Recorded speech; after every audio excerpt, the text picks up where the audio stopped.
Iran Israel युद्ध को 11 दिन बीत चुके हैं। जंग थमने के आसार फिलहाल तो दिखाई नहीं दे रहे, लेकिन अब इससे दुनिया की अर्थव्यवस्था जरूर लड़खड़ाने लगी है। भारत समेत पड़ोसी देशों में गैस की किल्लत देखी जा रही है। दुनिया के कई देश ऐसे हैं जहां ईंधन की कमी से जनजीवन ठप होने लगा है, लेकिन भारत सरकार ने एक मास्टर स्ट्रोक दिया है। तो ये कैसे कामयाब होगा, पूरी खबर विस्तार से बताएंगे आपको। और इधर लोकसभा में मंगलवार को स्पीकर ओम बिरला के खिलाफ अविश्वास प्रस्ताव पर चर्चा के दौरान विपक्ष ने जमकर हंगामा काटा। कांग्रेस सांसद गौरव गोगोई ने स्पीकर पर कई आरोप लगाए। लोकसभा स्पीकर ओम बिरला के खिलाफ विपक्ष के आरोपों पर अमित शाह और गौरव गोगोई के बीच काफी तेजी से भिड़ंत भी हुई। तो वहीं मोदी के एक मंत्री ने संसद में लगा दी कांग्रेसियों की तगड़ी क्लास। क्या रहा ये भी बताएंगे आपको। और इधर बिहार में लंबे अरसे बाद राज्यसभा चुनाव के लिए वोटिंग होने जा रही है। नामांकन वापसी की अंतिम तारीख भी बीत चुकी है, लेकिन चौंकाने वाली बात ये रही कि किसी ने नामांकन वापस नहीं लिया। 5 सीट के लिए मैदान में कुल 6 उम्मीदवार हैं। 16 मार्च को वोटिंग होनी है।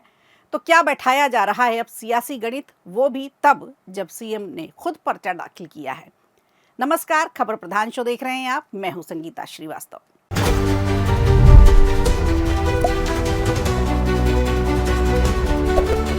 इधर खाड़ी देशों में चल रहे युद्ध के बीच देश के कई अलग अलग हिस्सों में कमर्शियल एलपीजी सिलेंडर की किल्लत की खबरों के बीच सरकार ने एक बयान जारी किया है।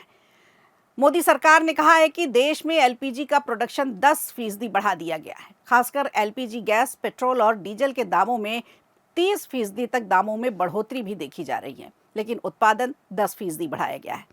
भारत समेत पड़ोसी देश पाकिस्तान, बांग्लादेश और श्रीलंका के साथ साथ अमेरिका और यूरोप के हालात भी बिगड़ रहे हैं।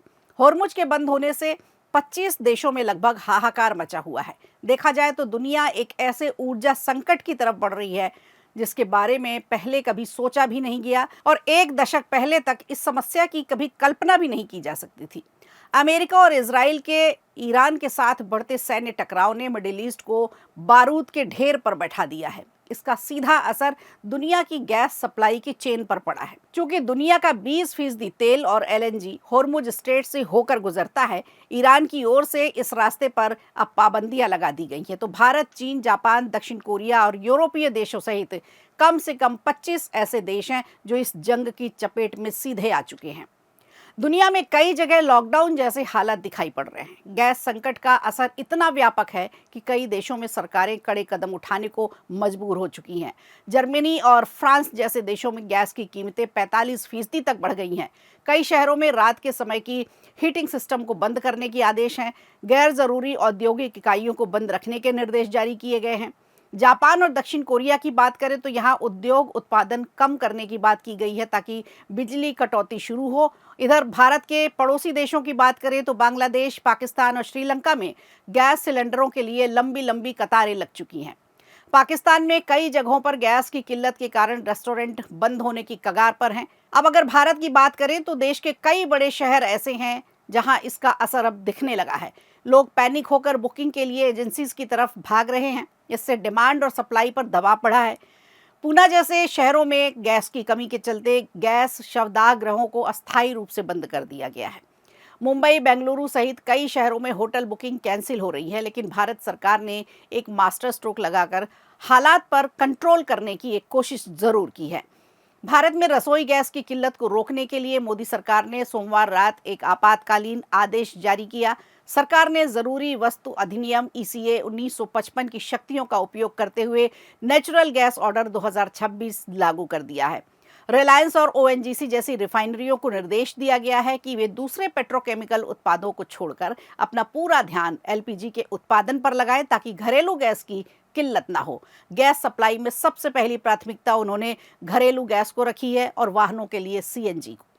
फर्टिलाइजर प्लांट्स और चाय के उद्योग हैं जो कोटा अलॉट किया गया है, उसमें भी पैनिक बुकिंग और जमाखोरी को रोकने के लिए गैस सिलेंडर रिफिल की बुकिंग के बीच 25 दिन का अंतर अनिवार्य कर दिया गया है, जो कि पहले 21 दिन का था। इधर ट्रंप प्रशासन की एकतरफा नीतियां और ईरान पर लगाए गए कड़े प्रतिबंधों ने इस तरह के तनाव को उस जगह पहुंचा दिया है जहां से अब वापसी मुश्किल लग रही है। हालांकि राष्ट्रपति ट्रंप ने संकेत दे दिए हैं कि युद्ध जल्द खत्म हो सकता है, लेकिन बाजार की अस्थिरता कम नहीं हो रही है। राहत की बात यह है कि भारत के पास करीब अभी 8 हफ्तों का कच्चा तेल है, गैस का भंडार मौजूद है। पेट्रोलियम मंत्री हरदीप सिंह पुरी ने ट्वीट कर जनता से अपील की है कि घबराए नहीं और झूठी अफवाहों पर ध्यान न दें। यदि तनाव कम नहीं हुआ तो गैस संकट दुनिया की अर्थव्यवस्था को एक बार फिर 1970 के दशक की जैसी महामंदी की ओर धकेल सकता है।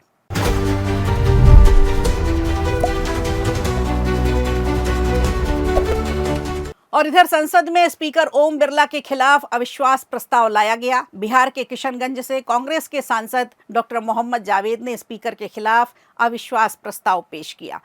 इस प्रस्ताव के पेश किए जाने के बाद हैदराबाद से सांसद असदुद्दीन ओवैसी ने रूल बुक से रूल पढ़कर पीठासीन पर ही आपत्ति जता दी।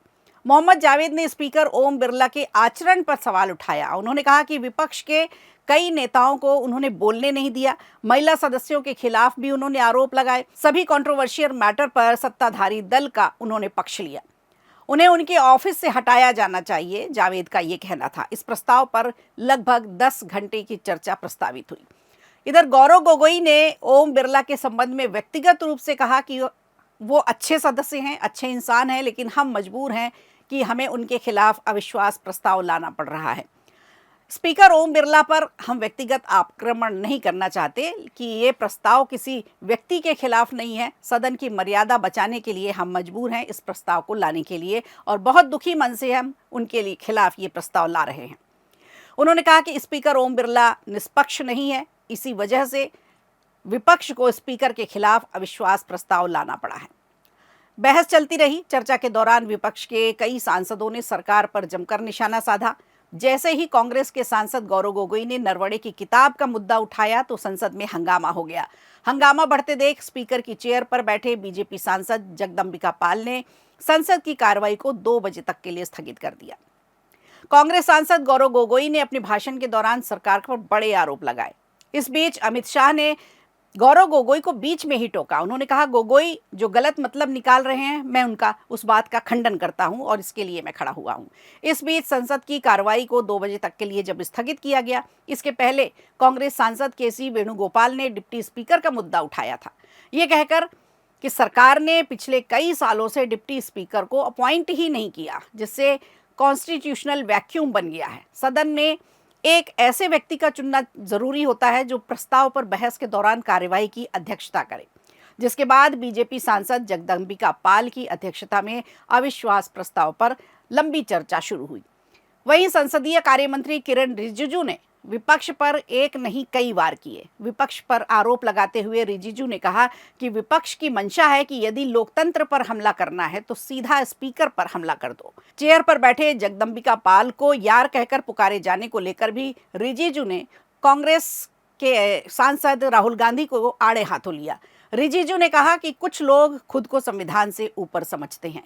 सरकार की तरफ से रविशंकर प्रसाद ने भी पक्ष रखा अपना और उन्होंने कहा कि विपक्ष के आरोप और आपत्तियां बेबुनियाद हैं। तो फिलहाल बहस जारी है। जब तक हमारा कार्यक्रम चल रहा है, हम आपसे बात कर रहे हैं। अभी फिलहाल बहस चल रही है।